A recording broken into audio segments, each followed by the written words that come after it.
Guys এই দেখো আমার এই যে আমি এখানে কই মাছ ছেড়েছি। তো গাইস গ্রামে যদি আসো, তোমাদের যাদের গ্রামের বাড়ি আছে, তোমরা যদি গ্রামে থাকো, তাহলে তোমরা যদি মাছ ঠাস চাষ করে সুন্দর মতো বসবাস করতে পারো, তাহলে গ্রামের মতো শান্তি মনে হয় না দুনিয়ার কোথাও আছে। মাঝে মাঝে যাবে হয়তো শহরে, বিভিন্ন জায়গায় ঘুরতে যাবে, কিন্তু গ্রামেই শান্তি।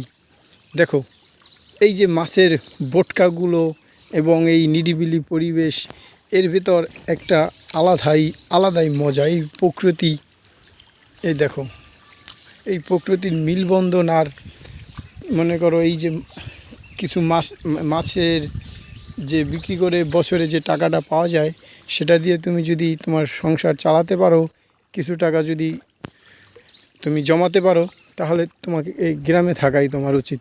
দেখো গাইস, এই যে আমি এইখানে যে মাছের চাষ করেছি, আমি প্রতি বছর ধরো তোমার প্রতি সিজনে 1 থেকে 1.5 লাখ টাকা আমার লাভ হয়। তো বন্ধুরা, তোমরাও এরকম চাষ করতে পারো। এটা খুবই তোমার লাভজনক একটা ব্যবসা। এই কই মাছ, এটা তোমার বেশি কোনো কষ্ট নেই। খালি তোমাকে একটু সকাল একদিন পর পর তোমাকে একটু খালি খাবার দিতে হবে। তুমি গ্রামে থাকলে এটা তো তোমার ভালোই লাগবে।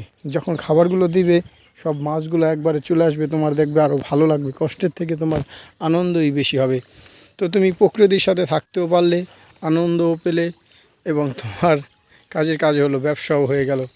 তো বন্ধুরা, এই কই মাছের চাষটা খুবই লাভজনক। তোমরা অবশ্যই করবে এটা, যারা গ্রামে থাকো। দেখো 1 জ্যৈষ্ঠ 1.5 জ্যৈষ্ঠ জায়গা থাকলেই তুমি প্রতি মাসে 3 মাসে ধরো 1-1.5 লাখ টাকা কামাতে পারবে তুমি।